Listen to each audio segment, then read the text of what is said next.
Camzyos people, hello, it's been a while. So I need to give an update on life. It is, what is it, the 23rd? It is the 23rd of March at about 4:30 in the afternoon. I am sitting in my Airbnb. I'm about a block off of the Cleveland Clinic campus. I'm having my septal myectomy on Thursday. Tomorrow's my heart cath and all that jazz. But Camzyos, so you have to stop taking Camzyos a month before you get surgery. So I was supposed to stop it on February 26th. I ended up stopping it on the 14th on Valentine's Day because my script ran out. Because my surgery was supposed to be earlier in the year, and they had to postpone it about a month and a half, so I ran out of Camzyos a little early. And, you know, I was poo-pooing Camzyos, and I still do and will, but it was helping me more than I realized because it didn't take long for me to feel like absolute trash after I stopped taking it.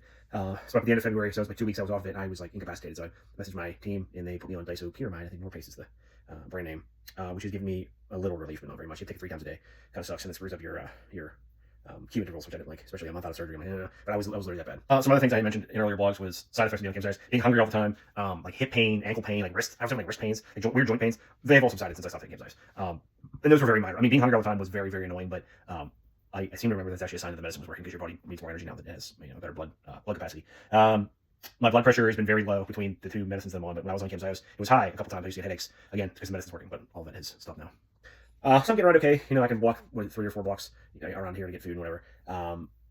Yeah, so I was on Camzyos for 3 years. This was September 2022 to September 9th, 2022 to February 14th, 2026. What is that? 3 years and a couple months. I don't really regret it. You know, hindsight 2020, if I can go back, I would just go to septal myectomy. I'd be years down the road, which is something I said in another post. But the decision I had to make around December was, okay, I'm stopping Camzyos. Should I try aficamten?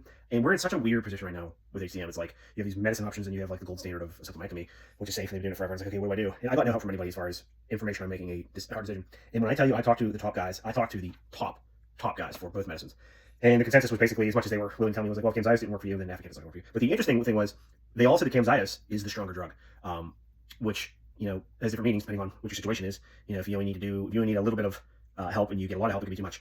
For me, it wasn't enough. But they said essentially that one of them said you get more bang for your buck with Camzyos. So I thought that was really interesting.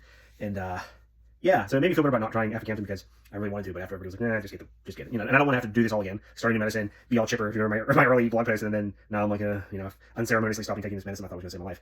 I meant to do like a last dose video, then I realized, oh, I just took my last dose, I don't have any more. So the other thing was, the last echo that I had when I was on Camzyos, my gradient was under 30, according to one physician who looked at it. And that's under the threshold for surgery. I think 50 is when you hit your gradient hits 50, it's when your parts probably too hard to, start to do damage, you need surgery. Yeah, so I wasn't going to pop the brakes on surgery again, like, okay, even though my gradient is good and I feel all right, I guess this was the earlier part of this year, like I already planned to stop taking Camzyos surgery. It was already scheduled. So it's like, how can somebody please explain? I'm tired of asking professionals for like advice on this. How can my gradient be 160 and then 80 and 30? It's like, I'm not doing anything different. I have a strict regimen. I drink like 4 of these a day. I take my medicines at the same time. I'm meticulous about it. I take my diabetes, so I'm very regimented with my medicines. There's no answers. So I know that a septal myectomy is tried and true. I don't have to take any guesses on medicine. Here I am, getting ready to get operated on. I'm looking forward to it though. I mean, if you had told me a year ago, you're really looking forward to that surgery, I'd be like, no. But now I'm like, yeah, I feel terrible. And I have the best surgeon in the world. I've read so many testimonies about how good people feel. So my advice is, if you're a young person like me, I'm 34, just get the surgery. There is either not enough information available on Camzyos, and now my Corzo is the market name for aficamten. So there's either not enough information, or they have the information and they won't share it, which is crappy, but it's standard protocol for them. They're not going to just give out information. Which kind of upsets me a little bit, because how much did they know when I started Camzyos? Like, did you know that it wasn't going to help me and you just let me pay for it for 3.5 years? Was it $10,000 a month for 3 years? You're a little over $400,000, and a septal myectomy doesn't even cost that much. Wink. It's actually cheaper to get a septal myectomy than be on these medicines for 2 years. Yeah.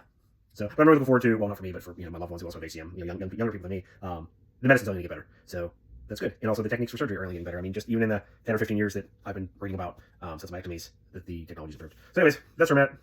I could still ramble on about it, but I figured I would just let people know that I did stop taking Camzyos.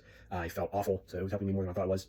They put me on the old trusty Norpace disopyramide, which has its own issues, but I'm feeling pretty bad these days. If I don't eat anything, if I take my beta blockers and my other pill and I don't eat anything, I can do all right. I walk around the block here a couple times and get coffee or whatever. But yeah, here's to a new life. I might post again. I don't know. Give you guys an update, presuming I come out of surgery okay. I'm presuming that I will be. Yeah, again, feel free to reach out. It's always nice to hear from